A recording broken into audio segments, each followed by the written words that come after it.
Number 1. Jennifer San Marco. The postal worker's descent into madness. Jennifer San Marco seemed like an ordinary postal worker at the Goleta, California mail processing facility until her behavior became increasingly erratic in the early 2000s. Born in 1963, San Marco had worked for the United States Postal Service since the late 1990s, but colleagues began noticing disturbing changes in her demeanor around 2003. She became paranoid, claiming coworkers were conspiring against her and that she was being targeted by mysterious forces within the postal system. Her mental state deteriorated rapidly, manifesting in bizarre outbursts and accusations that left her supervisors and fellow employees deeply concerned. In 2003, after her behavior became unmanageable and she refused mental health treatment, San Marco was placed on medical leave and eventually retired from the Postal Service on psychological disability. For the next 3 years, she lived in relative isolation in New Mexico, but her paranoid delusions only intensified during this period. She became convinced that the Postal Service had implanted devices in her body and that former colleagues were responsible for a vast conspiracy against her. On January 30, 2006, San Marco drove from New Mexico back to the Santa Barbara area with a 9mm handgun and a chilling plan for revenge. She first went to the Goleta condominium of her former neighbor, Charlotte Colton, a 44-year-old woman who had once lived near San Marco when she worked at the postal facility. San Marco shot Colton 6 times, killing her in what investigators believe was either a case of mistaken identity or the elimination of a potential witness to her subsequent crimes. After murdering Colton, San Marco drove to the mail processing facility where she had once worked, arriving around 9 p.m. when the night shift was in full operation. She entered the building through an employee entrance, armed with her handgun and approximately 100 rounds of ammunition. Inside the facility, she systematically hunted down former colleagues, targeting those she believed had wronged her during her employment. Her first victim inside the postal facility was Nicola Grant, a 42-year-old mail processor who was shot multiple times at her workstation. San Marco then moved through the building, shooting 52-year-old Guadalupe Swartz, another mail processor who had worked alongside her years earlier. She continued her rampage, killing 32-year-old Malika Higgins, a young mother who was simply in the wrong place at the wrong time. San Marco's fourth victim at the facility was Dexter Shannon, a 57-year-old supervisor who had been involved in the decision to place her on medical leave 3 years earlier. Her fifth and final victim at the postal facility was Zay Fairchild, a 37-year-old postal worker who attempted to hide but was discovered and shot multiple times.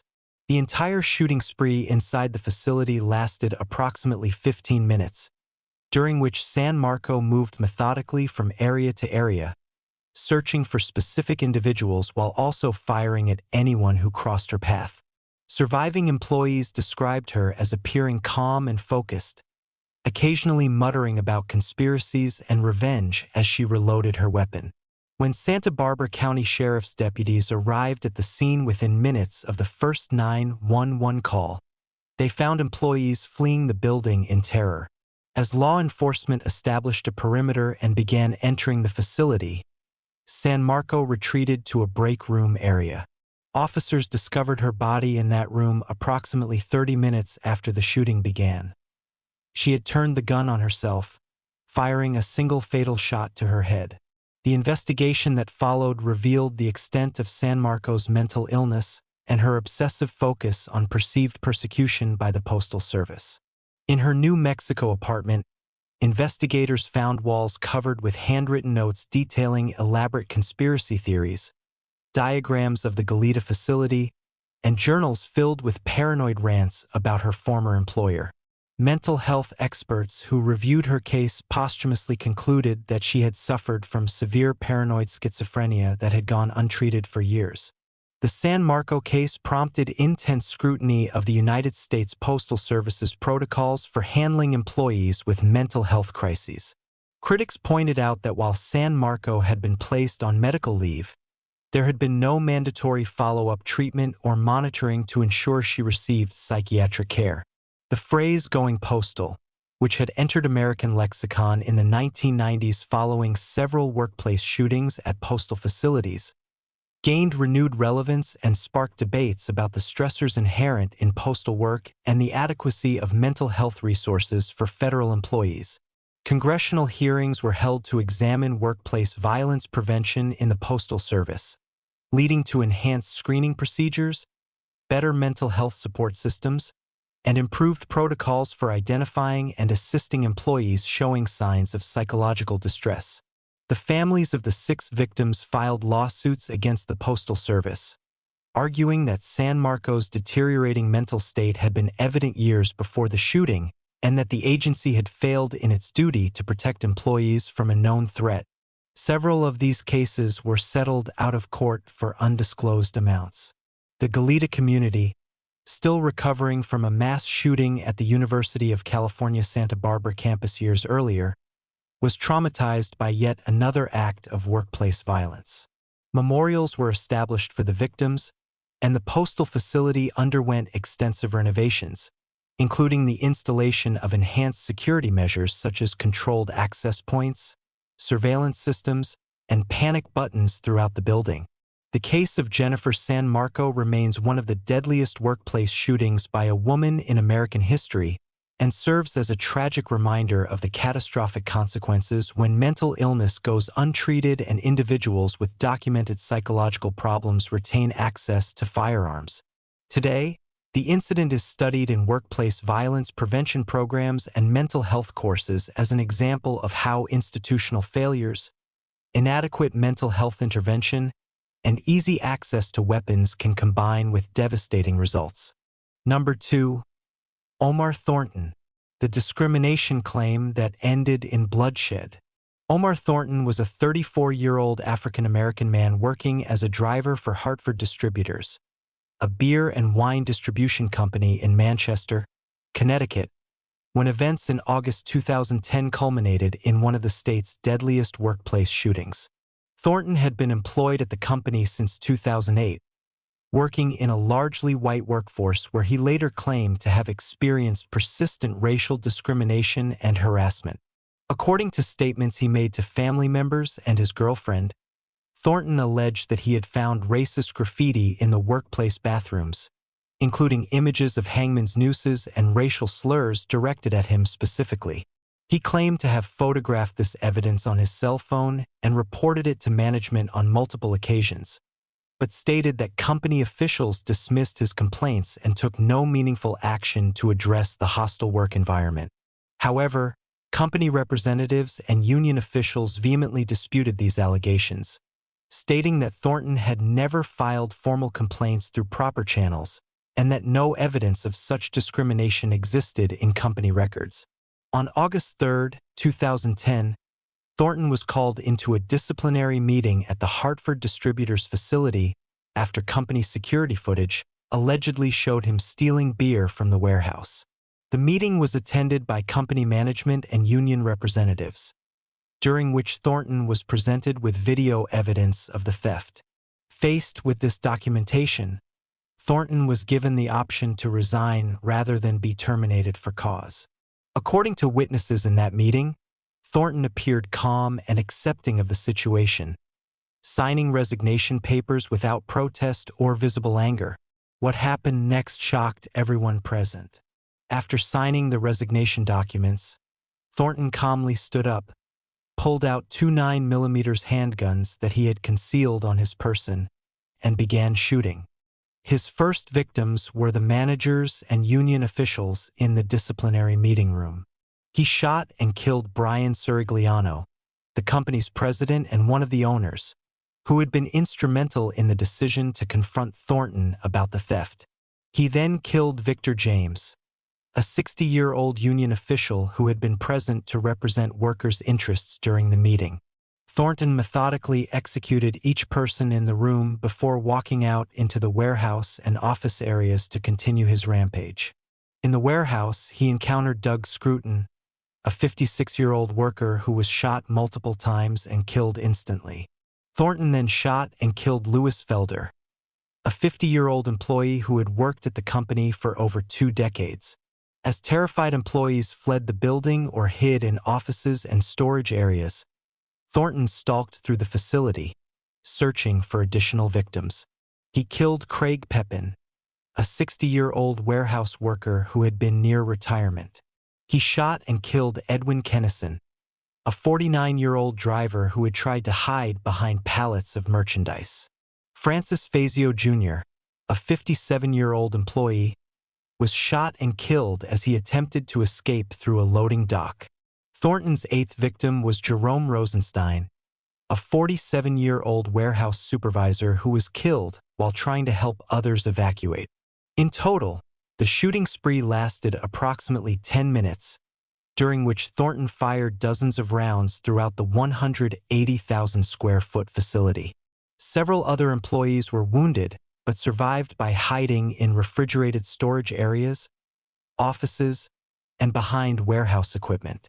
When Manchester police arrived at the scene within minutes of the first 911 calls, they found employees streaming out of the building in panic, many covered in blood from helping wounded colleagues. Officers immediately entered the building and began a systematic search for the shooter. Thornton, realizing that law enforcement was closing in, had barricaded himself in an office area in the warehouse. As police approached his position and ordered him to surrender, witnesses reported hearing Thornton making phone calls. He called his mother, telling her that he loved her and that he had killed the 5 racists that was there bothering me. He also called 911, telling the dispatcher that he wished he could have killed more of the racists at the company and claiming that people would find racist graffiti and evidence of discrimination in the workplace. During this final call, which lasted several minutes and was recorded, Thornton seemed to be justifying his actions by framing them as a response to racial persecution.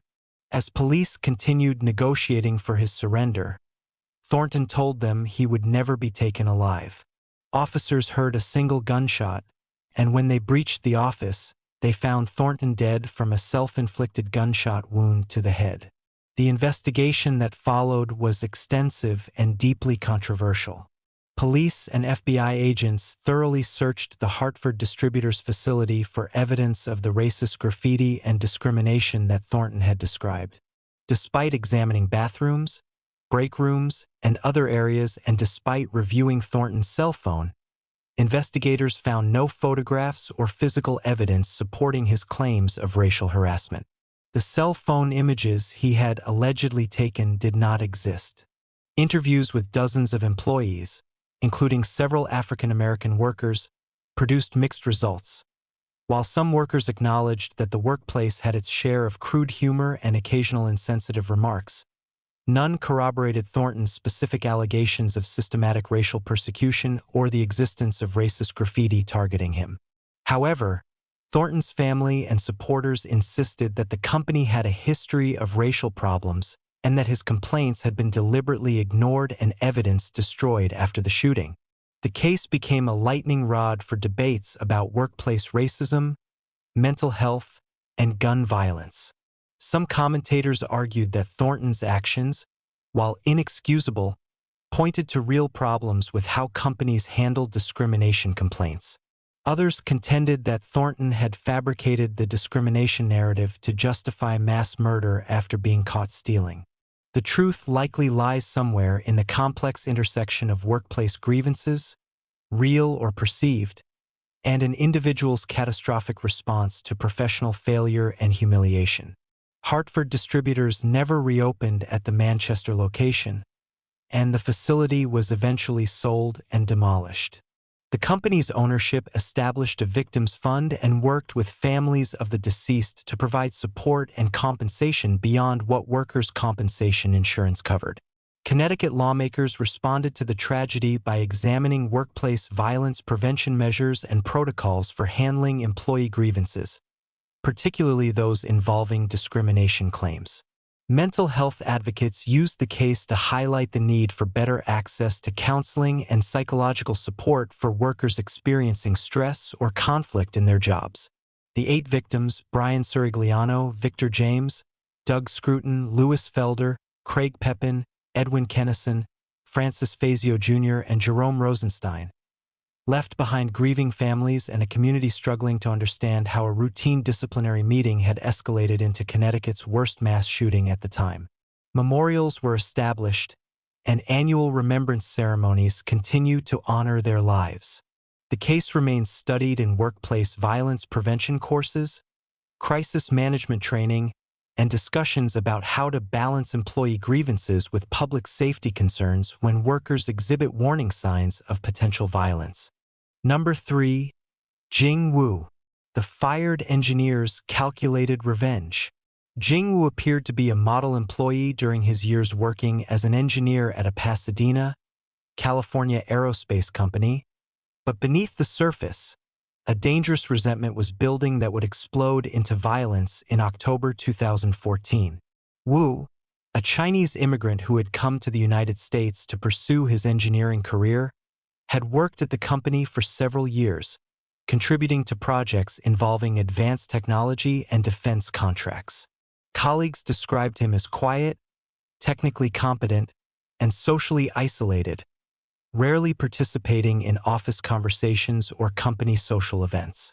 In early 2014, Wu's performance began to deteriorate, with managers noting missed deadlines, errors in calculations, and a general decline in the quality of his work. When confronted about these issues, Wu became defensive and hostile, blaming others for his mistakes and accusing supervisors of unfair treatment. After several warnings and a performance improvement plan failed to produce changes, the company terminated Wu's employment in the spring of 2014. He accepted the termination with apparent calm, packed his belongings, and left the facility without incident, leading managers to believe the separation had been handled successfully. However, Wu was seething with rage and immediately began planning revenge against those he blamed for his termination. Over the following months, Wu purchased firearms legally in California, passing background checks despite his deteriorating mental state because he had no criminal record or documented history of mental illness that would have flagged him in the system. He studied the layout of his former workplace, noting security procedures, employee schedules, and the locations where his former supervisors and colleagues typically worked. On October 5, 2014, Wu drove to the Pasadena facility armed with a semi-automatic handgun and additional ammunition. He arrived early in the morning, timing his attack to coincide with the start of the workday when he knew his targets would be at their desks. Wu entered the building, and despite no longer being an employee, he was initially able to gain access by following other employees through a side entrance during the morning rush when multiple people were entering simultaneously and security procedures were more relaxed. Once inside, Wu went directly to the engineering department where he had worked. His first victim was Lawrence Yao, a 49-year-old senior engineer who had been one of Wu's supervisors and had documented the performance issues that led to his termination. Wu approached Yao's cubicle and shot him multiple times at close range, killing him instantly. The sound of gunshots triggered immediate panic in the office, with employees screaming and scrambling for cover. Wu moved systematically through the department, searching for Robert Ratliff, a 65-year-old engineering manager who had made the final decision to terminate Wu's employment. Ratliff, hearing the commotion, had locked himself in his office and called 911. Wu tried to break down the office door, firing several shots through it, but the solid construction held long enough for other employees to flee and for police to be dispatched. Frustrated in his attempt to reach Ratliff, Wu turned his attention to other employees in the area. He shot and seriously wounded Martin Reyes, a 38-year-old engineer who had testified during the termination proceedings about Wu's work deficiencies. Reyes survived only because he managed to crawl into a storage closet, where Wu couldn't find him as he bled from multiple gunshot wounds. Wu also shot at several other employees as they fled, but fortunately missed or only grazed them in the chaos. Pasadena Police Department officers arrived at the scene within 4 minutes of the first 911 call, an incredibly rapid response that undoubtedly saved lives. As officers entered the building and began clearing rooms, they encountered Wu in a hallway still armed and searching for victims. Officers ordered Wu to drop his weapon, but instead, he raised the gun toward the police. Multiple officers fired, striking Wu several times. He collapsed and was immediately taken into custody, though he was critically wounded. Paramedics transported Wu to Huntington Memorial Hospital, where he underwent emergency surgery. Despite the severity of his injuries, Wu survived and remained hospitalized under police guard for several weeks while recovering. During this time, investigators executed search warrants on Wu's apartment and vehicle, discovering a chilling trove of evidence that demonstrated the premeditated nature of his attack. They found detailed notes about his former workplace, including maps of the building with specific offices circled, lists of names of employees he blamed for his termination, and a journal filled with angry rants about perceived injustices and his fantasies of revenge. Wu had also compiled information about his targets, including their work schedules, vehicle descriptions, and even home addresses, suggesting he may have been considering attacks outside the workplace if his plan at the facility had failed. Computer forensics revealed that Wu had spent months researching mass shootings, workplace violence incidents, and firearms tactics, studying other cases to plan his own attack more effectively. Once Wu recovered sufficiently to be discharged from the hospital, he was immediately arrested and charged with 1 count of first-degree murder for the death of Lawrence Yao, multiple counts of attempted murder for the other victims, assault with a deadly weapon, and several weapons violations. The Los Angeles County District Attorney's Office announced they would seek the death penalty given the premeditated nature of the crime and the vulnerability of the victims. Wu's defense attorneys argued that their client had suffered from severe depression and possible persecution complex related to his immigrant status, claiming that he had felt discriminated against as a Chinese national in a competitive aerospace industry where security clearances and citizenship sometimes affected advancement opportunities. However, prosecutors presented overwhelming evidence that Wu's attack was carefully planned over many months, and that he had specifically targeted individuals involved in his legitimate termination for poor performance. The trial, which took place in 2016, lasted 7 weeks and included testimony from surviving victims, workplace experts, psychiatrists, and law enforcement officers who had responded to the scene. Martin Reyes, who had survived multiple gunshot wounds and months of painful recovery, gave particularly powerful testimony about the terror of that morning and the permanent physical and psychological scars he would carry. Video surveillance footage from the facility showed Wu's methodical movements through the building and his determined attempts to hunt down specific individuals, contradicting any claims that the shooting was an impulsive act of a disturbed mind. On September 23, 2016, the jury found Jing Wu guilty on all counts after deliberating for just 2 days. During the penalty phase, the same jury heard additional evidence about the impact of Wu's crimes on victims, families, and the broader community. However, despite the prosecution's request for death, the jury was unable to reach a unanimous decision on the death penalty, resulting in an automatic sentence of life in prison without the possibility of parole. Wu was formally sentenced on November 18, 2016, and he showed no emotion as the judge imposed the life sentence and ordered him to serve it at California State Prison, Corcoran, one of the state's maximum security facilities. The aerospace company where the shooting occurred implemented comprehensive security upgrades in the aftermath, including stricter access controls, security personnel stationed at all entrances, panic buttons installed throughout the facility, and mandatory active shooter training for all employees. The company also revised its termination procedures to include threat assessments and security notifications when employees were let go, particularly in cases involving performance issues where employees had shown signs of hostility or instability. Mental health professionals who studied the case noted that Wu exhibited classic warning signs of someone who might commit workplace violence: social isolation, a sense of persecution, inability to accept criticism, and an external locus of blame where he held others entirely responsible for his professional failures. However, because these traits are relatively common and the vast majority of people who exhibit them never become violent, predicting which individuals will escalate to violence remains extraordinarily difficult. The Wu case has been incorporated into workplace violence prevention training programs across the aerospace and defense industries, serving as a stark example of how terminated employees can pose ongoing threats even months after separation. Security experts emphasize the importance of maintaining vigilance during the period immediately following terminations and the value of information sharing between human resources, security personnel, and facility management when employees are dismissed under contentious circumstances. Lawrence Yao's family established a scholarship fund in his memory at the university where he had earned his engineering degree, ensuring that his legacy would include supporting the next generation of engineers. Martin Reyes eventually returned to work at the company after extensive physical therapy and counseling, though he requested and received a transfer to a different facility where he could work without constant reminders of the trauma.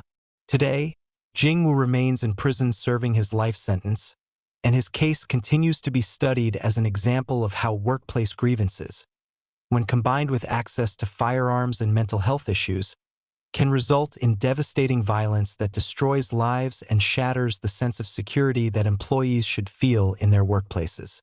Number 4. Yvonne Hiller, the Kraft Foods worker who returned with a gun.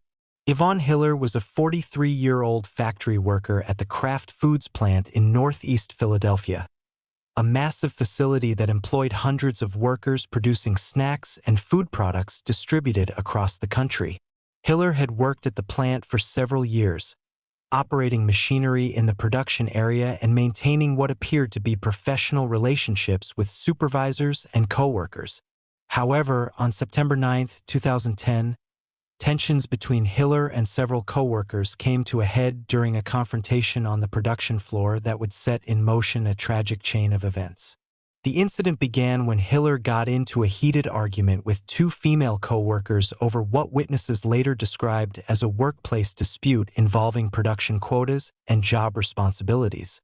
The argument escalated, with accusations and insults being exchanged, and eventually became physical when Hiller allegedly pushed one of the women. Supervisors intervened immediately, separating the workers and conducting interviews to determine what had happened.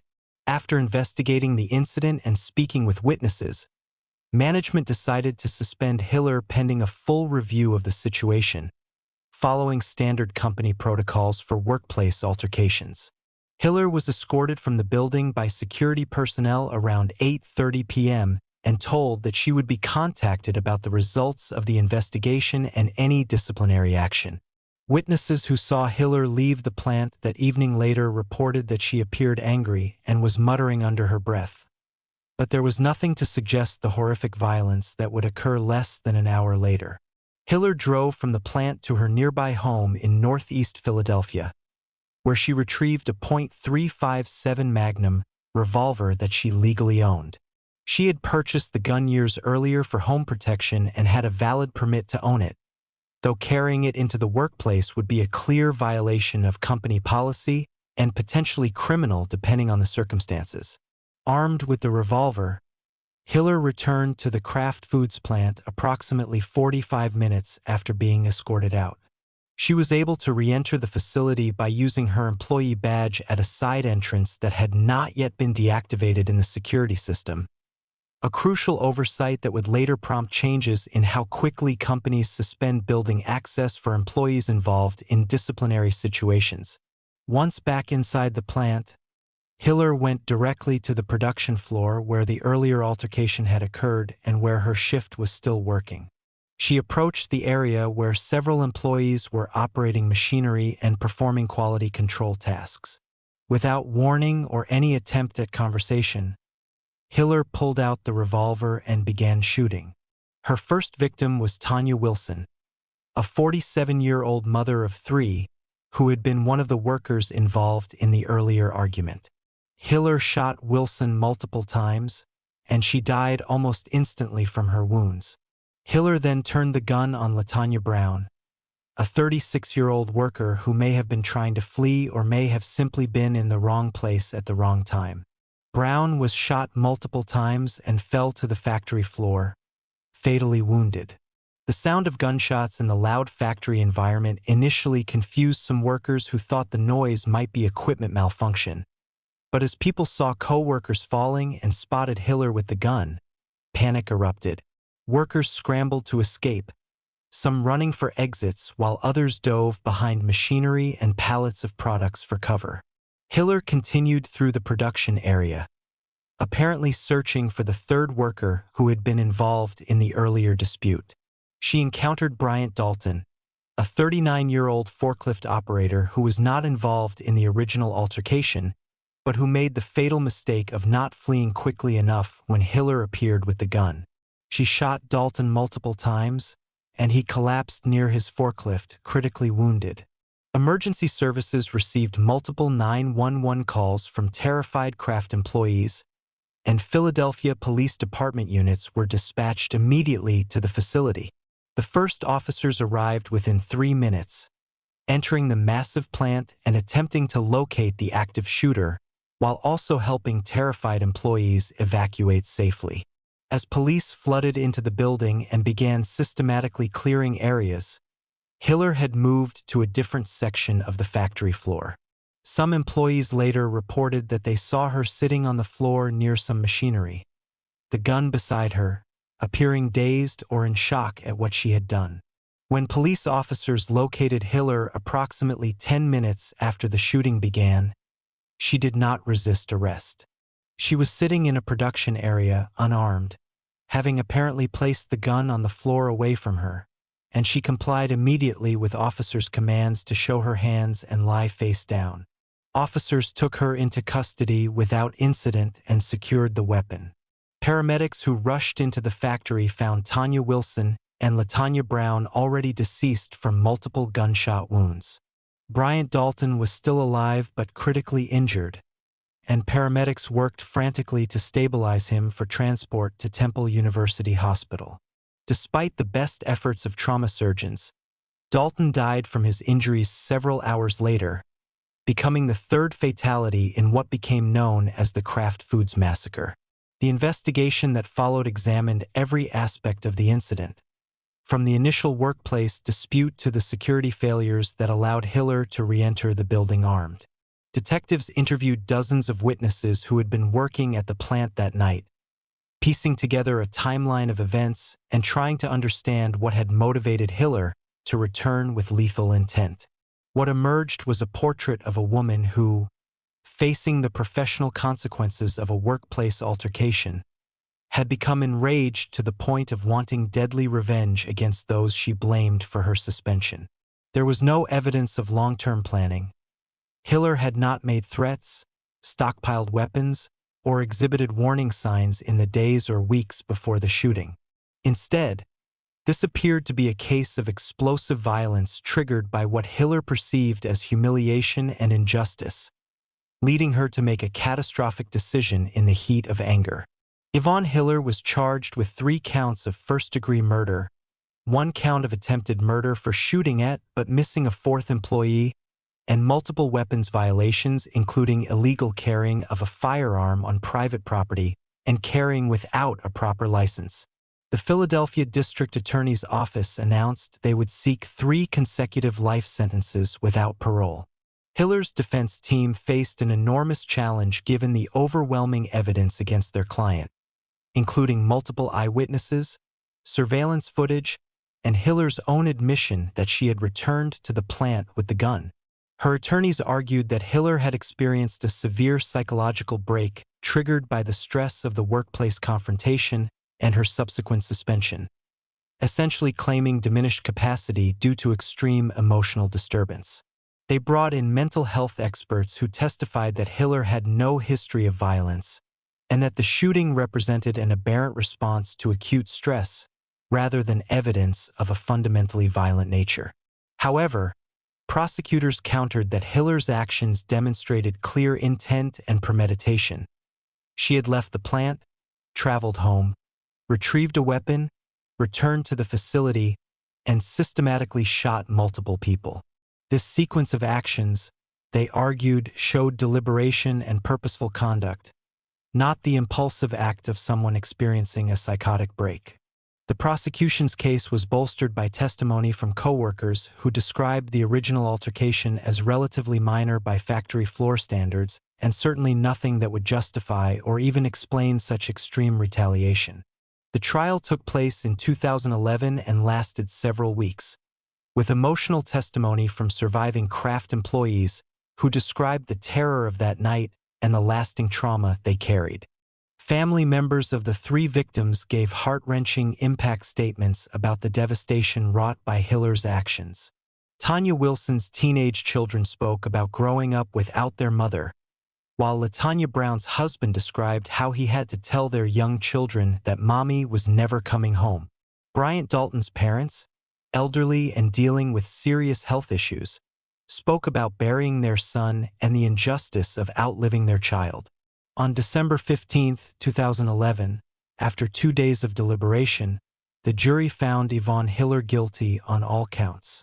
The conviction on 3 counts of first-degree murder carried mandatory sentences of life in prison without the possibility of parole. On February 10, 2012, Judge Glenn Bronson formally sentenced Hiller to 3 consecutive life terms plus additional time for the other charges, ensuring she would never be released from prison. Hiller showed little emotion during sentencing, staring straight ahead as victim impact statements were read and as the judge detailed the devastation her actions had caused. Kraft Foods, now part of Mondelez International, implemented sweeping security changes at the Philadelphia plant and at facilities nationwide in the wake of the shooting. These changes included immediate deactivation of building access for any employee involved in disciplinary action, installation of metal detectors at employee entrances, enhanced security personnel presence, and comprehensive active shooter training for all staff. The company also established a victims fund to support the families of those killed and to provide counseling services for employees traumatized by the incident. The factory floor where the shooting occurred was extensively renovated, with machinery relocated and the entire area redesigned in an effort to eliminate the physical reminders of that terrible night. The case prompted Philadelphia officials to examine workplace violence prevention across the city's industrial sector, leading to new guidelines for manufacturers and large employers regarding security protocols, conflict resolution procedures, and employee assistance programs designed to identify and help workers dealing with stress or anger management issues. Labor unions representing factory workers also used the Kraft shooting to advocate for better mental health resources and more robust security measures in industrial workplaces, arguing that employees should not have to fear violence from coworkers when they report for their shifts. Today, Yvonne Hiller remains incarcerated at the State Correctional Institution at Muncie, a women's prison in Pennsylvania, where she is serving her life sentences. Her case is studied in workplace violence prevention courses as an example of how rapidly workplace conflicts can escalate to lethal violence when firearms are easily accessible and when security measures fail to prevent banned individuals from re-entering facilities. The 3 victims, Tanya Wilson, LaTanya Brown, and Bryant Dalton, are remembered by their families, former coworkers, and the Philadelphia community as hardworking people who lost their lives simply because they went to work that September night, never imagining that a workplace dispute would cost them everything. Number 5. Byron Silva, the UPS driver's final delivery. Byron Silva was a 28-year-old package delivery driver for United Parcel Service working out of the company's massive Potrero facility in San Francisco when workplace pressures and personal struggles converged in June 2017, resulting in one of the deadliest workplace shootings in the city's history. Silva had been employed by UPS for several years, navigating the demanding schedule and physical requirements of package delivery in one of America's most challenging urban environments. Colleagues described Silva as generally quiet and professional, though some noticed increasing signs of stress in the months leading up to the shooting. The UPS Potrero facility, located in San Francisco's Mission District, employed hundreds of workers processing thousands of packages daily, with drivers gathering each morning for their route assignments and package loading before heading out into the city. The workplace culture at the facility was intense, with strict delivery metrics, time pressures, and constant monitoring of driver performance through GPS tracking and package scanning systems.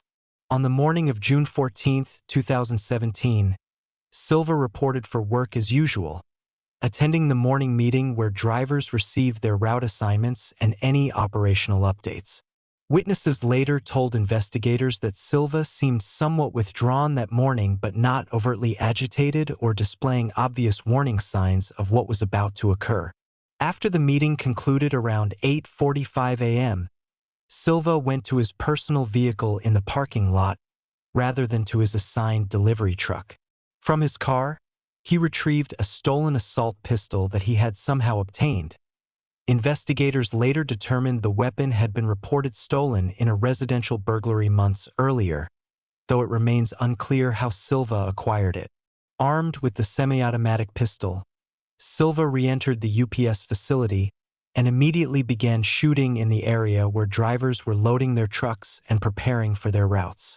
His first victim was Wayne Chon, a 56-year-old driver who had worked for UPS for over 2 decades and was beloved by colleagues for his friendly demeanor and willingness to help newer drivers. Silva shot Chon multiple times at close range, killing him near his delivery truck. Silva then moved through the facility shooting at other employees apparently at random, though some survivors later speculated that he may have been targeting supervisors or drivers he had conflicts with. His second victim was Benson Louie, a 50-year-old driver who was shot while trying to take cover behind a package sorting conveyor. Louie died at the scene from multiple gunshot wounds. Silva's third victim was Mike Lefety, a 46-year-old longtime UPS employee who was shot while attempting to flee toward an exit. Lefety was critically wounded and collapsed inside the facility. As Silva continued his rampage, terrified employees ran for exits, dove behind vehicles and equipment, or hid in offices and storage areas. Some workers escaped by climbing over perimeter fences, while others locked themselves in restrooms or climbed onto the facility's roof through maintenance access points. The 911 emergency system was flooded with calls from employees both inside and outside the building, reporting an active shooter and multiple victims. San Francisco Police Department units began arriving at the scene within minutes, with the first officers on scene establishing a perimeter and beginning the dangerous process of entering the building to locate and neutralize the shooter. As police presence increased outside the facility, Silva apparently realized his situation was hopeless. Approximately 8 minutes after the shooting began, Silva turned the gun on himself, firing a single fatal shot to his head. He was discovered by responding officers in a loading area of the facility, deceased from the self-inflicted gunshot wound, with the murder weapon beside his body. Paramedics rushing into the building found a scene of carnage, with victims scattered across the loading area and package sorting zones. Wayne Chon and Benson Louie were already deceased, and Mike Lefety was barely clinging to life despite the desperate efforts of colleagues who had attempted to provide first aid while the shooting was still active. Lefety was rushed to San Francisco General Hospital where trauma surgeons worked to save him, but his injuries were too severe, and he was pronounced dead within hours of arriving at the hospital, becoming the third fatality. 2 other employees had been wounded in the shooting, suffering gunshot injuries that required hospitalization but were not immediately life-threatening, and both eventually survived after extensive medical treatment and rehabilitation. The investigation into Silva's background and motivations began immediately, with San Francisco police and FBI agents working to understand what had driven the young driver to commit such violence. Detectives interviewed Silva's family members, who expressed shock and devastation at his actions. They described a young man who had been under significant stress, dealing with financial problems, a recent breakup with his girlfriend, and increasing anxiety about his job performance.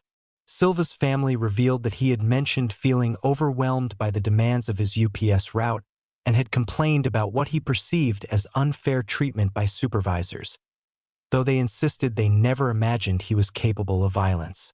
Investigators examining Silva's apartment found disturbing evidence of his deteriorating mental state, including notes suggesting he felt persecuted at work and that he believed colleagues and supervisors were conspiring to get him fired. However, there was no suicide note or manifesto explaining his actions, leaving many questions unanswered about his specific motivations for targeting the UPS facility and his coworkers. UPS management cooperated fully with the investigation, providing employment records, performance evaluations, and disciplinary files related to Silva. These records showed that Silva had received some warnings about delivery times and customer service issues, standard disciplinary actions for drivers who struggle to meet the company's demanding performance metrics, but nothing that appeared severe enough to trigger such an extreme response. Interviews with Silva's supervisors revealed no recent disciplinary meetings or termination proceedings that might have served as an immediate trigger for the shooting. Mental health experts who reviewed the case noted that Silva appeared to fit a pattern seen in some workplace shooters, an individual experiencing multiple life stressors who develops a sense of persecution at work and comes to view violence as a solution to problems that seem overwhelming and unsolvable through normal means. However, Silva had no documented history of mental health treatment, no criminal record, and no previous incidents of workplace violence or threats that would have flagged him as a potential danger.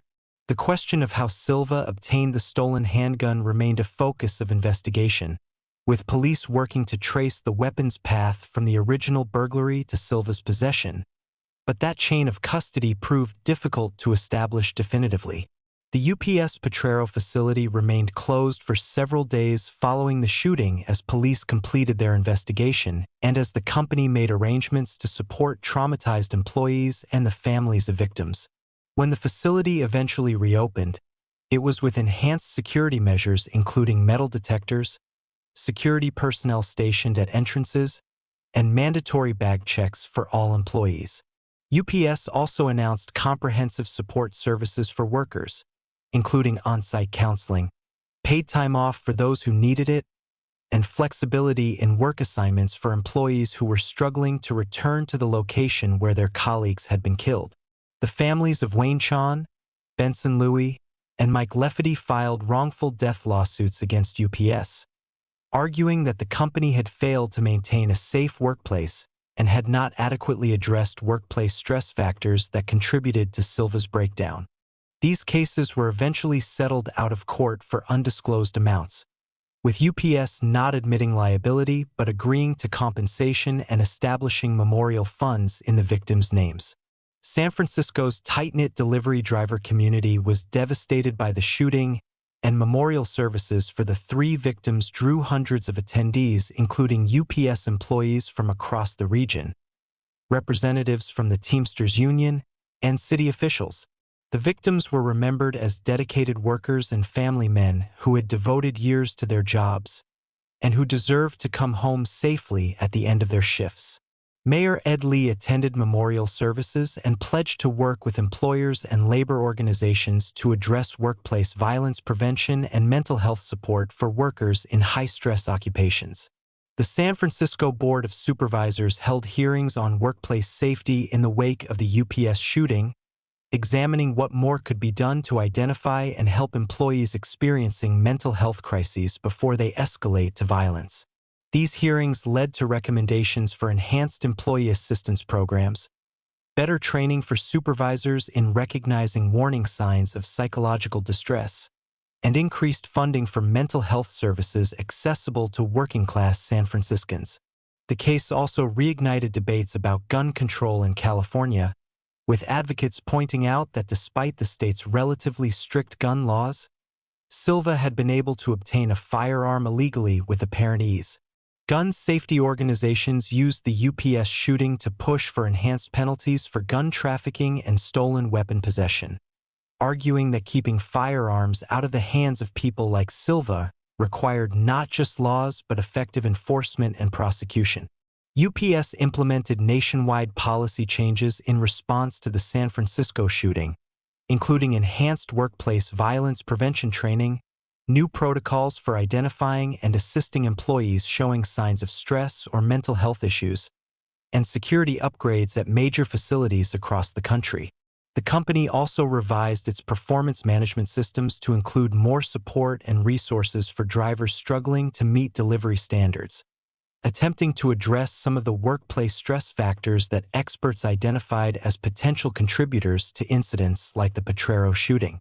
Today, the UPS Potrero facility continues to operate with the security enhancements implemented after the shooting, and a memorial to the 3 victims stands near the entrance as a reminder of the lives lost and the ongoing need for workplace safety vigilance.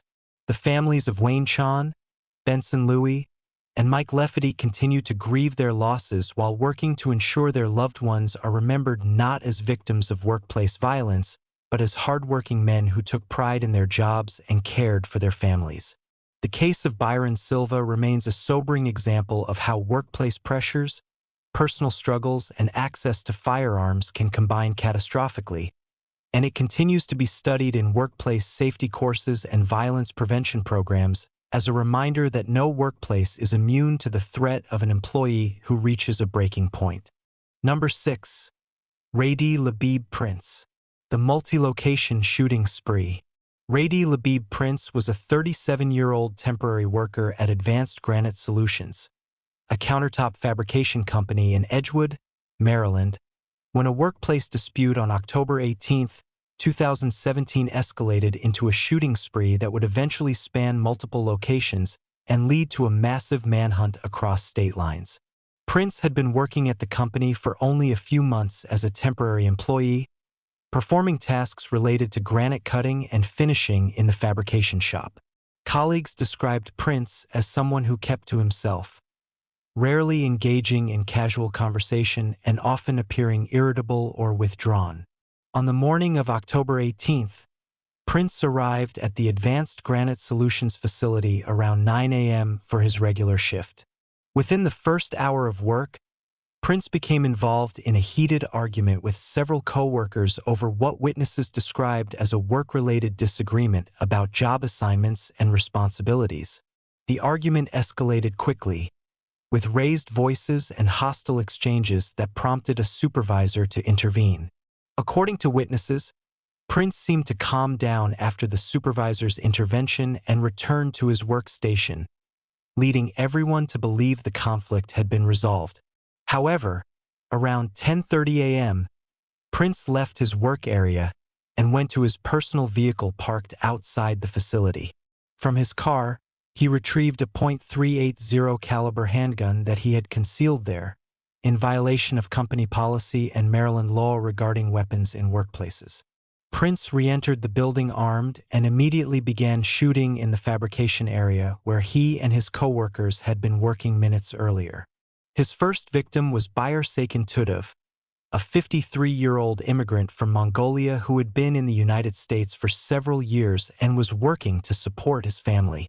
Prince shot Tudov multiple times, and he collapsed near a granite cutting station, fatally wounded. Prince then turned his gun on Jose Hidalgo Romero, a 34-year-old worker who had been involved in the earlier argument. Romero was shot multiple times and fell to the concrete floor of the fabrication shop. Continuing his rampage through the facility, Prince shot Enis Mervaljak, a 48-year-old Bosnian immigrant who had been working at the company for years and was respected by colleagues for his craftsmanship and work ethic. Mervaljak was struck by multiple bullets and seriously wounded, but managed to crawl toward a storage area seeking cover. The sound of gunshots sent workers fleeing in all directions, with some escaping through loading dock doors while others hid behind heavy equipment and pallets of granite slabs.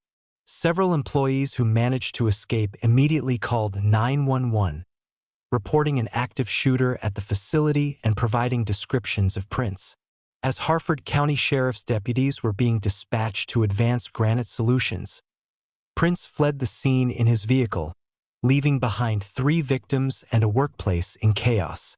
What made Prince's case particularly alarming was what happened next. Rather than fleeing the area or attempting to hide, Prince drove approximately 60 miles south to Wilmington, Delaware, apparently with additional violence in mind. Investigators later determined that Prince had previously worked at a used car dealership in Wilmington and had unresolved conflicts with people there. Around noon, approximately 90 minutes after the Maryland shooting, Prince arrived at the used car dealership in Wilmington and opened fire on employees there. Details of the Delaware shooting were less clear, but police confirmed that Prince shot and wounded at least 1 person at that location before fleeing again. By this time, law enforcement agencies across Maryland, Delaware, and Pennsylvania were coordinating a massive manhunt for Prince, who was now wanted for murder and multiple shootings across state lines. Prince's vehicle description and license plate information were broadcast regionally, and the FBI joined the investigation given the interstate nature of his crimes. Back in Maryland, paramedics and emergency responders had descended on advanced Granite Solutions, finding a horrific scene inside the fabrication shop. Bayer Secontutiv and Jose Hidalgo Romero were already deceased from multiple gunshot wounds, while Enes Mervaljak was critically injured but alive. Mervaljak was rushed to the University of Maryland R. Adams Cowley Shock Trauma Center in Baltimore, one of the nation's premier trauma facilities, where surgeons worked desperately to save his life. Despite their efforts, Mervaljak succumbed to his injuries later that day, becoming the 3rd fatality from the Maryland shooting. The manhunt for Prince intensified throughout the day and into the evening, with police setting up checkpoints and alerting hotels, gas stations, and businesses across the region to be on the lookout for the fugitive. Prince had family connections in the area and a history of moving between Maryland, Delaware, and Pennsylvania, giving him potential places to hide and making the search more complex. Law enforcement also discovered that Prince had a criminal record including previous arrests for assault and weapons violations, raising concerns that he might be armed with additional weapons beyond the handgun used in the shootings. As the manhunt stretched into its 2nd day with no sighting of Prince, investigators worked to piece together his background and potential motivations. They learned that Prince had a history of workplace conflicts, having been fired from previous jobs for disputes with coworkers and supervisors. Mental health records, obtained through court orders, showed that Prince had been diagnosed with various psychological issues including anger management problems and possible personality disorders, though he had not been consistently treated. Friends and family members interviewed by police described Prince as someone who held grudges, felt persecuted by authority figures, and had expressed violent thoughts in the past, though no one had reported these concerns to law enforcement prior to the shootings. The break in the case came on October 19th, more than 24 hours after the initial shooting, when an alert citizen in Newark, Delaware recognized Prince from media coverage and saw him in a residential area. The witness immediately called police, and Newark Police Department officers along with FBI agents and U.S. Marshals converged on the location. Prince was spotted walking on a street, and when officers approached with weapons drawn, he initially appeared to be reaching for his waistband, causing extreme tension as officers prepared to use deadly force if he drew a weapon. However, Prince ultimately complied with commands to show his hands and lie on the ground, and he was taken into custody without further violence. A search of his person revealed he was still armed with the handgun used in the shootings. Following his arrest, Prince was transported to Maryland where he faced 3 counts of first-degree murder for the deaths at Advanced Granite Solutions, multiple counts of attempted murder, assault charges, and numerous weapons violations. Delaware authorities also filed charges related to the Wilmington shooting. The legal proceedings were complex given the multi-jurisdictional nature of Prince's crimes, but Maryland prosecutors took the lead given that the three murders occurred in Hartford County. Prince's defense attorneys faced overwhelming evidence, including eyewitness testimony from multiple survivors who identified him as the shooter, surveillance footage from both shooting locations, ballistics evidence linking the recovered gun to the crime scenes, and Prince's own flight across state lines demonstrating consciousness of guilt. The defense attempted to argue mental illness and diminished capacity, presenting evidence of Prince's psychological history and suggesting that he had experienced a psychotic break triggered by workplace stress. However, prosecutors effectively countered that Prince's actions demonstrated planning and intentionality. He had retrieved a weapon from his vehicle, targeted specific individuals with whom he had conflict, and then driven to a second location to continue his violence, all suggesting deliberate choices rather than the product of an impaired mind. The trial took place in 2019 in Hartford County Circuit Court, with Judge Yolanda Curtin presiding over proceedings that included emotional testimony from survivors and family members of the victims. Feitured's widow spoke about raising their children alone and the economic devastation his death had caused the family, as he had been the primary breadwinner. Jose Hidalgo Romero's family members, some traveling from Central America for the trial, described the vibrant young man who had been working to build a better life. Enis Mervaljak's wife and children gave heart-wrenching testimony about their husband and father, a man who had survived war in Bosnia only to be killed in an American workplace. On April 12, 2019, after a trial lasting several weeks, the jury found Rady Labib Prince guilty on all counts, including 3 counts of first-degree murder. The verdict carried mandatory sentences of life in prison without the possibility of parole for each murder conviction. On June 7, 2019, Judge Curtin sentenced Prince to 3 consecutive life terms plus additional decades for the other charges, ensuring he would never be released from prison. Prince showed no remorse during sentencing, sitting impassively as victim impact statements were read, and as the judge detailed the devastation his actions had caused.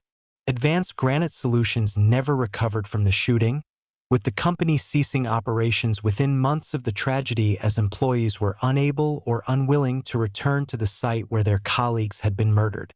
The building was eventually sold and repurposed for different industrial uses. The shooting prompted Maryland legislators to examine workplace violence prevention measures and gun laws, though meaningful reforms proved elusive in the politically divided state legislature. Hartford County established a memorial fund for the victims' families and organized annual remembrance ceremonies to honor the 3 men who lost their lives. The case highlighted the particular vulnerabilities of temporary workers and employees in small industrial businesses where security measures are often minimal and where workers may not have access to the same support systems and workplace protections as those employed by larger corporations. Labor advocates used the Prince case to push for better security standards in industrial workplaces and enhanced background checks for workers in positions where they might have access to dangerous equipment or materials. Today, Rady Labib Prince remains incarcerated in a Maryland maximum security prison, serving his 3 life sentences with no possibility of release. His case is studied in law enforcement training as an example of a multi-location active shooter situation requiring rapid coordination between agencies across jurisdictional boundaries. The families of Feitured, Jose Hidalgo Romero, and Enis Mervaljak continue to honor their loved ones' memories while grappling with losses that fundamentally altered their lives, serving as reminders that workplace violence doesn't just claim victims. It devastates families and entire communities. Number 7. Anthony Ferrill. The Molson Coors brewery shooting. Anthony Ferrill was a 51-year-old electrician who had worked at the Molson Coors brewing facility in Milwaukee, Wisconsin for 17 years when workplace tensions and personal grievances culminated in a mass shooting on February 26, 2020 that shocked the city and the brewing industry. Ferrill was an African-American man working in a predominantly white workplace, and while the extent to which racial dynamics played a role in the shooting remains disputed, interviews conducted after the tragedy revealed that Ferrill had complained to family and friends about racist treatment by some co-workers, including allegations that colleagues had vandalized his belongings, changed his time clock entries to make it appear he was late or absent, and subjected him to racial slurs and harassment. However, human resources records from Molson Coors showed no formal complaints filed by Ferrill regarding racial discrimination, leaving questions about whether he had reported these issues through proper channels or whether, as his supporters claimed, he felt such reports would be ignored or would result in retaliation. In the months leading up to the shooting, Ferrill's behavior had reportedly become more withdrawn and paranoid, with co-workers noticing that he seemed suspicious of others and was increasingly isolated during breaks and shift changes. On February 26, 2020, Ferrill arrived at the sprawling Molson Coors campus in Milwaukee, a facility that employed over 1,000 workers and produced millions of barrels of beer annually for distribution across the country. Ferrill was scheduled to work the second shift, and he arrived at the facility in the early afternoon dressed in his work uniform. However, concealed on his person were two firearms, a 9mm handgun and a .40 caliber pistol, both legally owned by Ferrill. He entered the facility using his employee badge and made his way through the complex toward the powerhouse building, an area housing electrical systems, refrigeration equipment, and brewing machinery where electricians like Ferrill routinely worked. Around 2 p.m., Ferrill began his shooting rampage in the powerhouse area, targeting specific co-workers with whom he had apparently harbored grievances.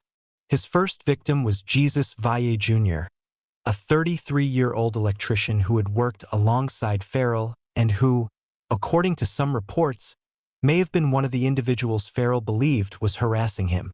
Valle was shot multiple times and killed almost instantly. Ferrill then shot and killed Dana Walk, a 57-year-old powerhouse operator who had worked at the brewery for many years and was nearing retirement. Walk may have been targeted specifically or may have been killed simply because he was present when Ferrill encountered him. Ferrill continued through the facility, hunting for additional victims among the workers he believed had wronged him.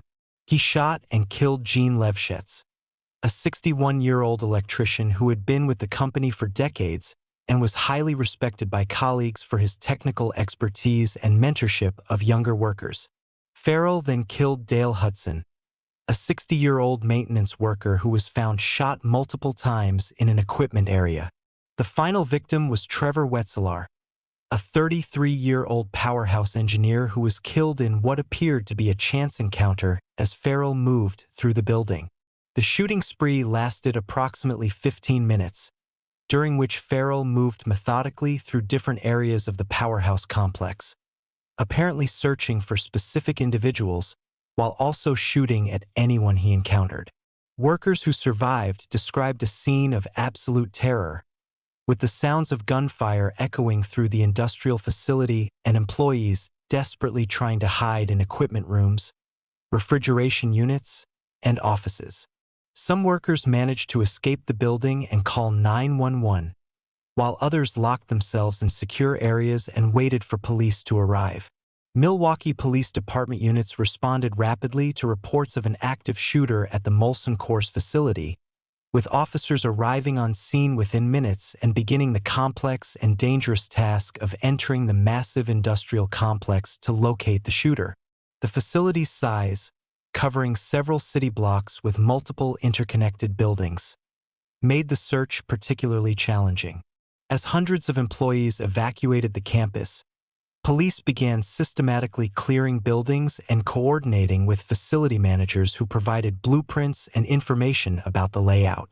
As the police presence intensified and officers began closing in on the powerhouse area where the shooting had occurred, Ferrill apparently decided to end his rampage. Police found him deceased in a concealed area of the powerhouse building, having turned one of his guns on himself and fired a fatal shot.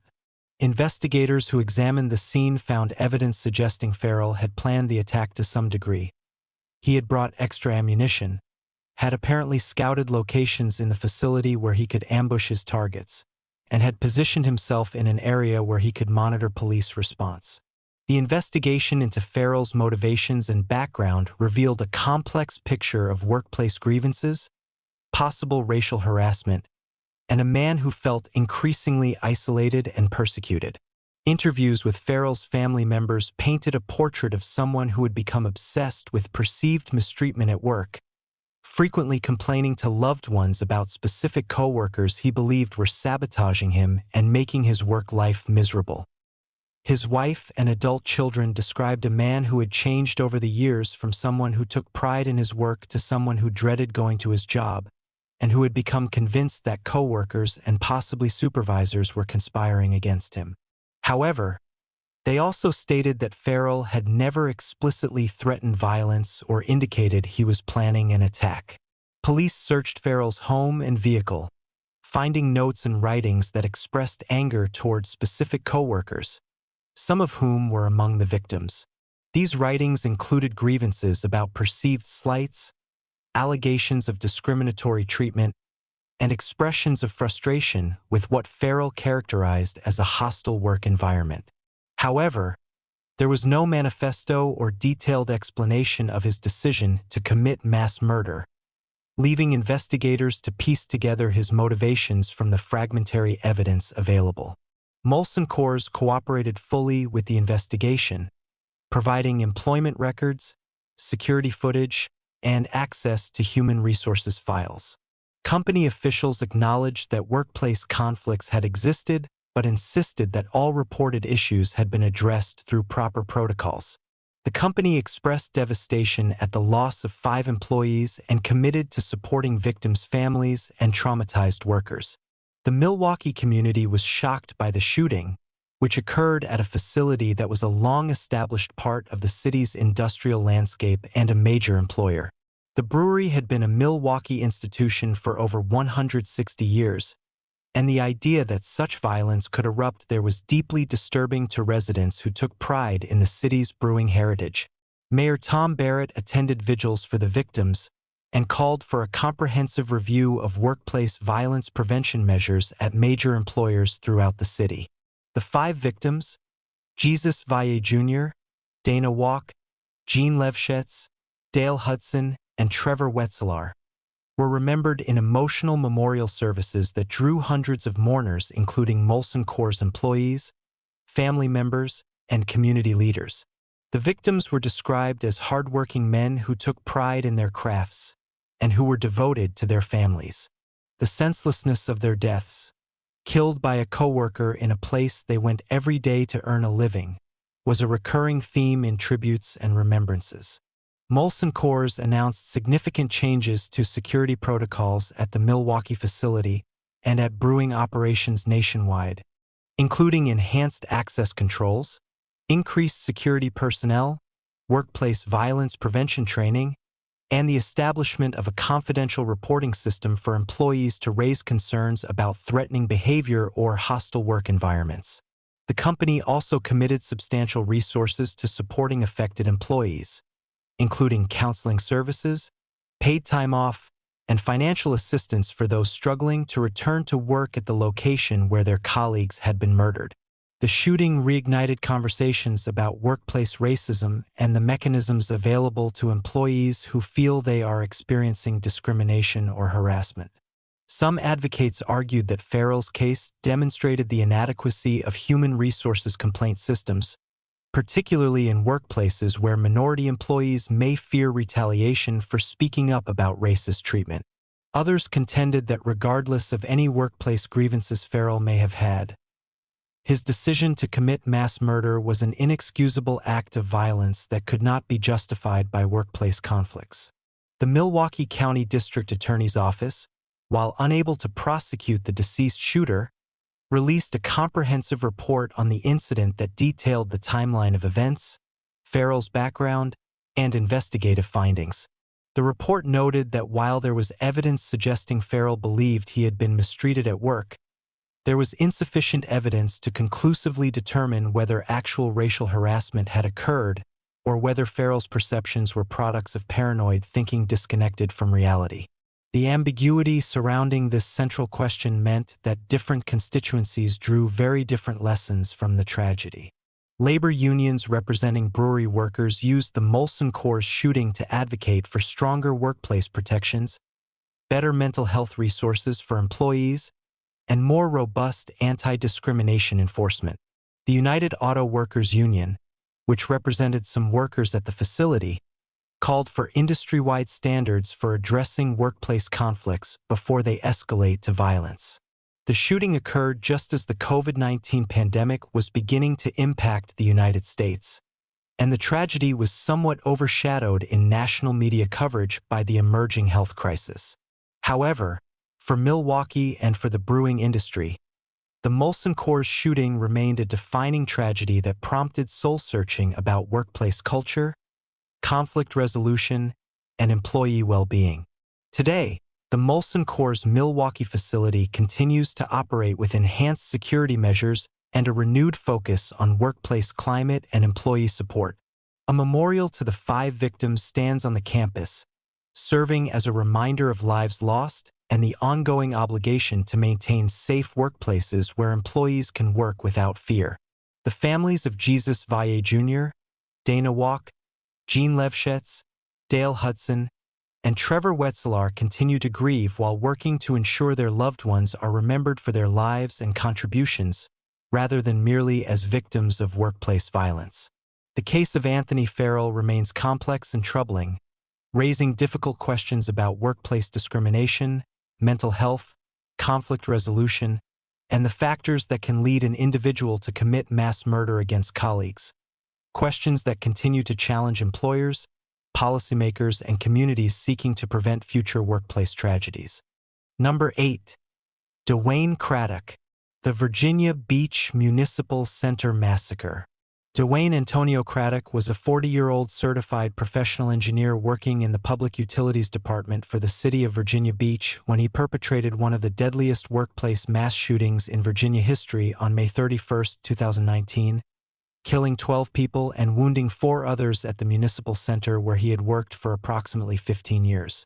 Craddock appeared to be a model employee for most of his tenure with the city, having earned his engineering degree and professional certifications while maintaining what supervisors described as satisfactory or better performance in his role handling permit reviews and infrastructure projects related to water and sewer systems. However, in the months leading up to the shooting, Craddock's work performance had begun to decline, and he had been involved in several workplace conflicts with supervisors and colleagues. The exact nature of these conflicts remains somewhat unclear, as city officials have provided limited details citing personnel privacy concerns, but reports suggest Craddock had received poor performance evaluations, had been involved in altercations with coworkers, and may have been facing potential disciplinary action or termination. Some accounts indicate Craddock had submitted a resignation email on the morning of the shooting, though city officials disputed whether this resignation had been formally accepted or processed before the attack occurred. On the afternoon of May 31, 2019, Craddock entered Building 2 of the Virginia Beach Municipal Center, a large complex housing various city departments and serving as a workplace for hundreds of municipal employees. Craddock was armed with 2.45 caliber handguns that he had legally purchased, one in 2016 and one in 2018, along with multiple extended magazines containing extra ammunition. He had also equipped the weapons with suppressors, legally obtained devices that reduced but did not eliminate the sound of gunfire, potentially giving him additional seconds before employees realized an active shooter was in the building. Craddock began his rampage around 4 p.m. on the second floor of the building where the Public Utilities Department offices were located, the area where he had worked alongside his victims for years. His first victim was Laquita Brown, a 39-year-old right-of-way agent who worked in the same department. Craddock shot Brown multiple times, killing her at her desk. He then moved methodically through the office areas, shooting colleagues and supervisors with apparent deliberation. Tara Gallagher, a 39-year-old engineer in the department, was shot and killed in her office. Mary Louise Gale, a 65-year-old right-of-way agent who had worked for the city for over 24 years, was killed at her workstation. Alexander Guzov, a 31-year-old right-of-way agent, was shot multiple times and killed. Catherine Nixon, a 42-year-old engineer, was shot and killed as she tried to flee. Richard Nettleton, a 28-year-old engineer who had been with the city for only a few years, was killed in the hallway as he attempted to escape. The sounds of gunfire, though muffled by the suppressors, still alerted employees throughout the building that something terrible was happening. Workers began fleeing their offices, running for exits, and hiding in bathrooms, conference rooms, and any space that offered concealment or protection. Craddock moved through multiple floors of the building, continuing his attack and shooting at anyone he encountered. Christopher Rapp, a 54-year-old project manager in the Public Utilities Department, was shot and killed on a different floor as Craddock expanded his rampage beyond his immediate work area. Ryan Cox, a 50-year-old account clerk, was killed in an administrative area. Joshua Hardy, a 52-year-old engineering technician, was shot and killed in another section of the building. Herbert Snelling, a 57-year-old contractor who was at the municipal center on business conducting permit work, became a tragic victim of being in the wrong place at the wrong time when Craddock encountered him and shot him multiple times, killing him. Michelle Langer, a 60-year-old administrative assistant, was killed in yet another area of the sprawling building. The final victim inside the building was Robert Williams, a 41-year-old special projects coordinator who was shot and killed as the attack continued. Emergency 911 calls flooded into dispatchers from terrified municipal employees hiding throughout the building, reporting an active shooter and multiple casualties. Virginia Beach Police Department officers responded with extraordinary speed, with the first units arriving at the municipal center within minutes of the initial reports. Officers immediately entered Building 2 and began the dangerous process of clearing the multi-story structure while trying to locate and stop the shooter. As police moved through the building, they encountered Craddock on the second floor. A prolonged gun battle ensued, with Craddock exchanging fire with police officers in hallways and stairwells. During this gunfight, Craddock wounded a Virginia Beach police officer, striking him in the torso, though the officer's ballistic vest stopped the bullet from causing fatal injury. Additional officers arrived and joined the engagement, and Craddock was eventually struck multiple times by police gunfire. He collapsed and was immediately taken into custody, though he was critically wounded. Paramedics who rushed to the scene found a building filled with victims, both deceased and wounded, scattered across multiple floors. The 12 victims who had been killed were beyond help, while the 4 wounded individuals, including the police officer, were evacuated for emergency medical treatment. Craddock was also transported to a local hospital where surgeons attempted to save his life, but he died from his gunshot wounds shortly after arrival, never regaining consciousness or providing any explanation for his actions. The investigation into the Virginia Beach shooting was extensive and involved local, state, and federal law enforcement agencies working to understand what had motivated Craddock to commit such horrific violence against his colleagues. Virginia Beach Police Chief James Cervera led a comprehensive inquiry that examined every aspect of Craddock's life, employment history, mental health background, and the events leading up to the shooting. Investigators searched Craddock's home and vehicle, finding additional firearms and ammunition but no manifesto, suicide note, or written explanation for the attack. They interviewed dozens of Craddock's co-workers, friends, family members, and acquaintances, trying to build a profile of the shooter and identify warning signs that might have been missed. What emerged was a complex and somewhat contradictory picture. Craddock had no criminal record, no documented history of mental illness requiring treatment, and no previous incidents of workplace violence or threats. He had been described by some who knew him as quiet and professional, while others noted that he had become increasingly withdrawn and difficult in recent months. Some co-workers reported that Craddock had seemed angry about work issues and had made comments suggesting he felt he was being treated unfairly, but there were no reports of explicit threats or behavior that clearly indicated he was planning violence. The city's handling of Craddock's employment situation came under intense scrutiny.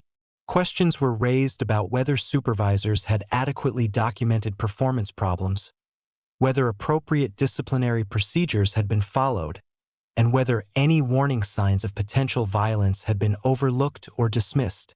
City officials maintained that they had followed all proper protocols and that nothing in Craddock's behavior had clearly indicated he posed a threat of this magnitude.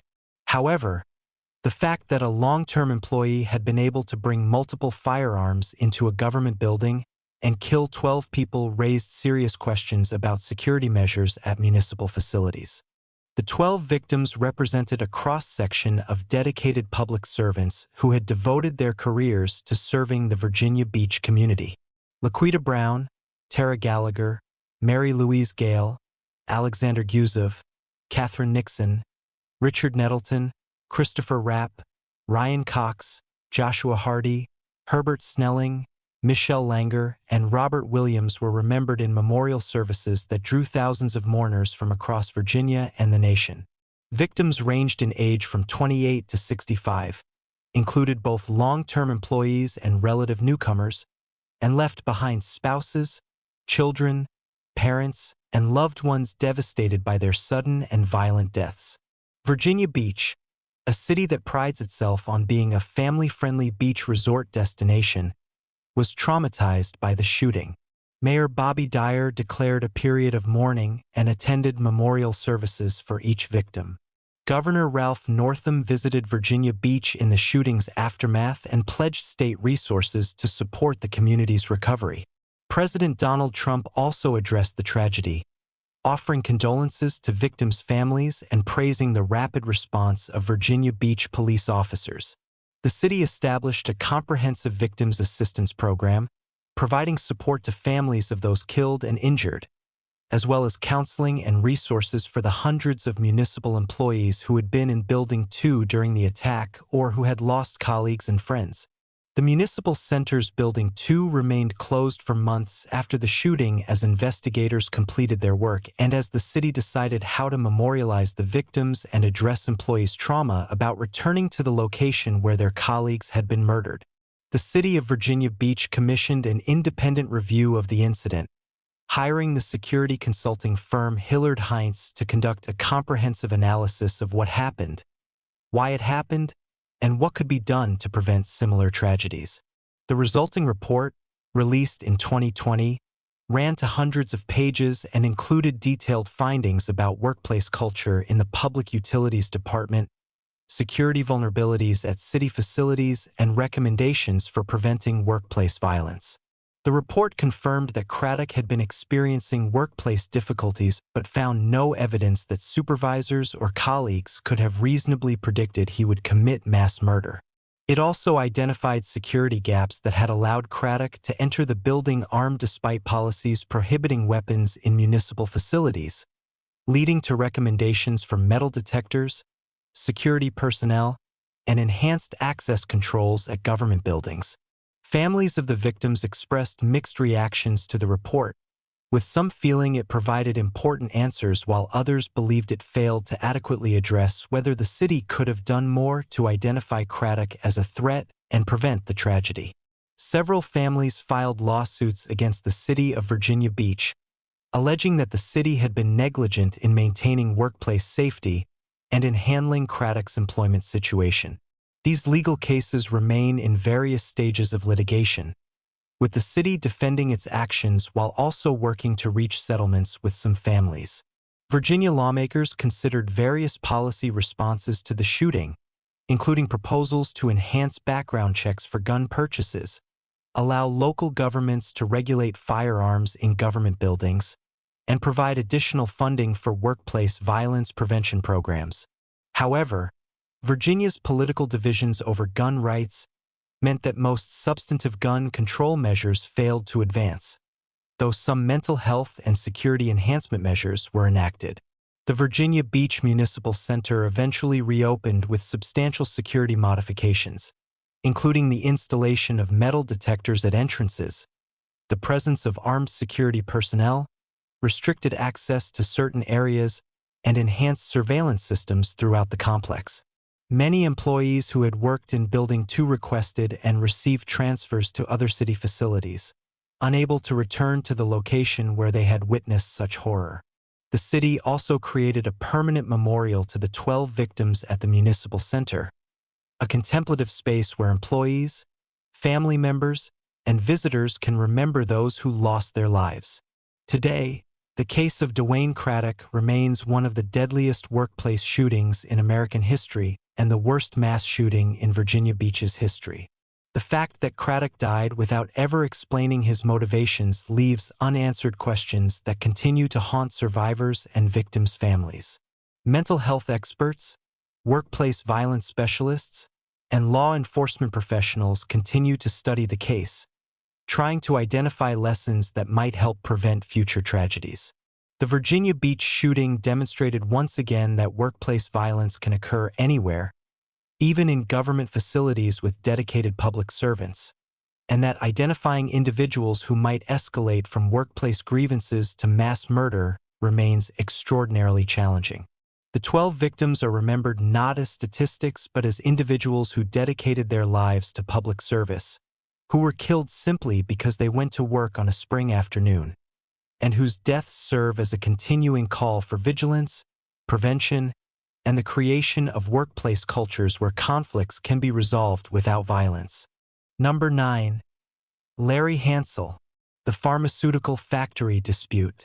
Larry Hansel was a 47-year-old maintenance worker at a pharmaceutical manufacturing facility in Middletown, Connecticut, operated by a company producing generic medications, when a workplace grievance escalated into violence in June 2016. Though Hansel's case differs from many workplace shootings in that it involved a single victim and circumstances that highlighted the particular dangers of industrial settings where workplace conflicts can turn deadly through access to dangerous machinery and chemicals rather than firearms. Hansel had worked at the facility for approximately 8 years, performing maintenance and repair duties on the complex equipment used in pharmaceutical production, work that required technical skills and knowledge of both mechanical systems and the chemical processes involved in drug manufacturing. Colleagues described Hansel as competent in his job, but increasingly difficult to work with, prone to conflicts with supervisors and coworkers over assignments, scheduling, and what he perceived as unfair treatment.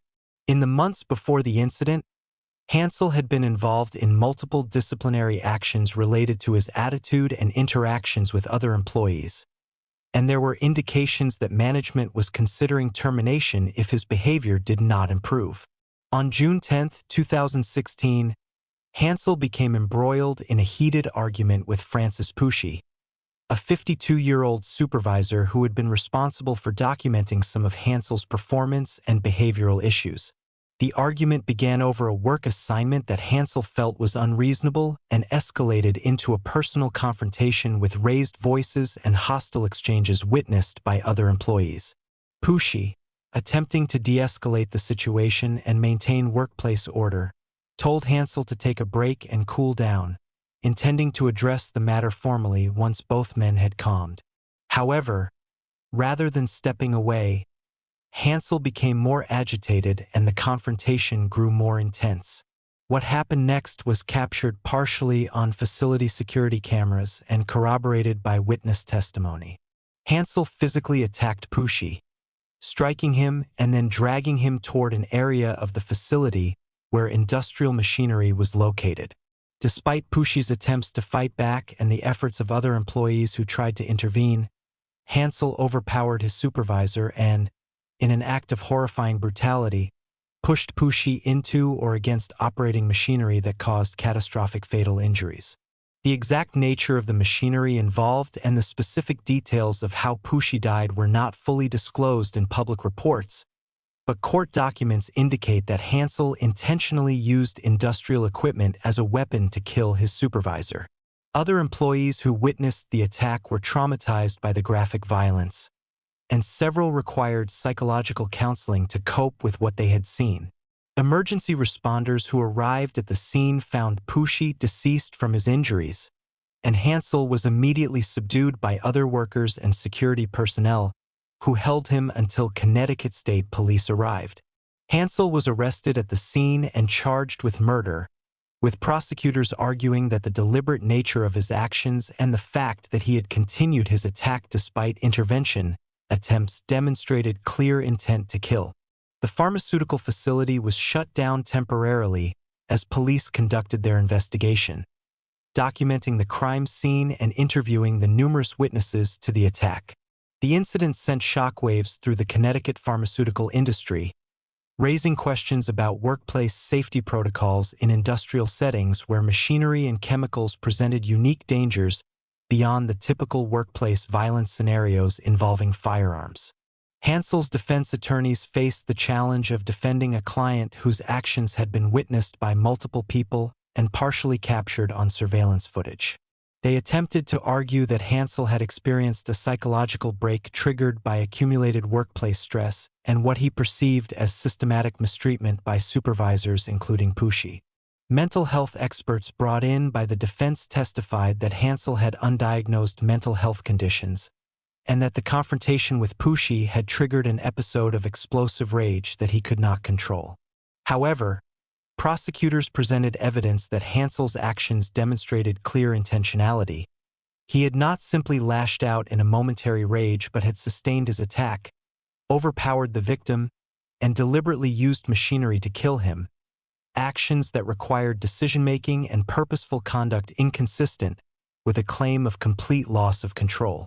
The trial included disturbing testimony from co-workers who described the attack and Pushy's desperate attempts to defend himself and escape. Francis Pushy was remembered by colleagues as a dedicated supervisor who took his responsibilities seriously and who had been attempting to address legitimate workplace issues when he was attacked. His family, devastated by his death, described a man who had worked in manufacturing for decades, who had been looking forward to retirement in a few years, and who had died violently in a workplace where he had devoted so much of his life. The jury, after hearing all the evidence and deliberating for 2 days, found Larry Hansel guilty of murder in March 2017. The conviction carried a mandatory sentence of decades in prison, and the judge, in imposing sentence, noted the particularly brutal nature of the crime and the fact that Pushy had been killed simply for attempting to do his job as a supervisor addressing performance issues. Hansel was sentenced to 60 years in prison, ensuring he would likely spend the rest of his life incarcerated. The pharmaceutical company implemented significant changes to safety and security protocols following the incident, including enhanced security presence on production floors, installation of emergency shutdown systems for machinery that could be activated if violence erupted, mandatory conflict resolution training for all employees, and revised procedures for handling workplace disputes to include immediate security involvement when confrontations occurred. The company also established more robust threat assessment protocols to identify employees who might pose risks of violence and to provide intervention before conflicts escalated. The Hansel case, while not a mass shooting, highlighted important aspects of workplace violence that sometimes receive less attention than high-profile shootings. It demonstrated that workplace homicides can occur through various means, not just firearms, and that industrial settings present unique challenges and dangers when employee conflicts turn violent.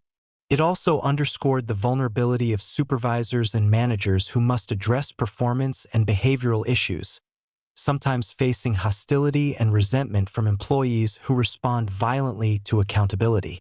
Occupational safety experts studied the case to develop better guidelines for manufacturing facilities regarding both the physical security of dangerous equipment and the training of supervisors in de-escalation techniques and threat recognition. Labor unions representing pharmaceutical and manufacturing workers used the case to advocate for better mental health resources for employees, arguing that Hansel's deteriorating workplace relationships and apparent psychological issues should have triggered more robust intervention before violence occurred. Today, Larry Hansel remains in prison serving his 60-year sentence at a Connecticut correctional facility. His case is studied in workplace violence prevention courses as an example of how conflicts between employees and supervisors can escalate to lethal violence, and how industrial workplaces must consider not only traditional security threats like firearms but also the potential for machinery and equipment to be weaponized during violent incidents. Francis Pushy is remembered by his family, former colleagues, and the Middletown community as a victim of senseless workplace violence, a man who lost his life while attempting to maintain workplace standards and address legitimate performance concerns. The tragedy serves as a reminder that workplace violence takes many forms and that creating safe work environments requires comprehensive approaches addressing not just external threats, but also the conflicts and grievances that can arise among employees and between workers and management. Number 10. Nathan Desai, the Houston Attorney's Breakdown. Nathan Parsad Desai was a 46-year-old attorney in Houston, Texas who committed a mass shooting on September 26, 2016 that left 9 people injured before he was killed by police. In a case that demonstrated how professional career pressures and business failures can contribute to workplace violence even among highly educated professionals. Desai had practiced law in Houston for approximately 2 decades, initially working at larger firms before establishing his own solo practice focusing on business litigation, real estate matters, and civil disputes. By all outward appearances, Desai should have been successful. He held degrees from Tulane University and South Texas College of Law, was licensed to practice in Texas and Colorado, and had built a practice serving clients in Houston's business community. However, beneath this professional veneer, Desai's law practice was failing. His financial situation had become dire, and he was facing the collapse of everything he had worked to build. In the years leading up to the shooting, Desai's solo practice had struggled financially, with declining client numbers, unpaid bills, and mounting business debts. He had been forced to sell his home and move into cheaper rental property, a humiliating step for someone who had once enjoyed professional success and financial comfort. Desai had also been involved in various business disputes and lawsuits, some of which he lost, further damaging his finances and reputation. Friends and acquaintances who spoke to investigators after the shooting described Desai as having become increasingly bitter and withdrawn, obsessed with perceived injustices and convinced that he had been wronged by the legal system, fellow attorneys, and business adversaries. His social media posts and writings found later showed a man descending into paranoid thinking, expressing resentment toward successful attorneys and making vague references to wanting justice or revenge for what he saw as the destruction of his career. On the morning of September 26, 2016, Desai armed himself with multiple weapons including a semi-automatic rifle and a handgun, loaded his vehicle with additional ammunition and supplies, and drove to a commercial area in southwest Houston where several businesses were located, including a strip center that housed various offices and retail establishments. What made Desai's case somewhat unusual was that his attack did not target a specific employer or workplace where he had been employed. Rather, he appeared to be targeting an area where he had previously maintained a law office and where he associated with his professional failures and humiliations. Around 6:30 a.m., as businesses were opening and employees were arriving for work, Desai parked his vehicle near the strip center and began shooting at people apparently at random. His first victims were individuals arriving for work at various businesses in the complex. He shot and wounded multiple people in the parking lot and near building entrances, firing rapidly with his rifle and causing mass panic as workers fled for cover. Some victims were shot while sitting in their vehicles, others while walking from parking areas toward their workplaces, creating a chaotic scene of carnage and terror. Witnesses described Desai as methodically shooting at people, then reloading and continuing his attack, showing no emotion or hesitation as he wounded victim after victim. The Houston Police Department received numerous 911 calls reporting an active shooter and multiple casualties, and officers were dispatched immediately to the scene. As police units began arriving, Desai engaged them in a gunfight, firing at police vehicles and officers who were attempting to establish a perimeter and stop the attack. The gun battle between Desai and police officers was intense and prolonged, with hundreds of rounds fired as Desai used his vehicle and nearby structures for cover while continuing to shoot at anyone in his line of sight.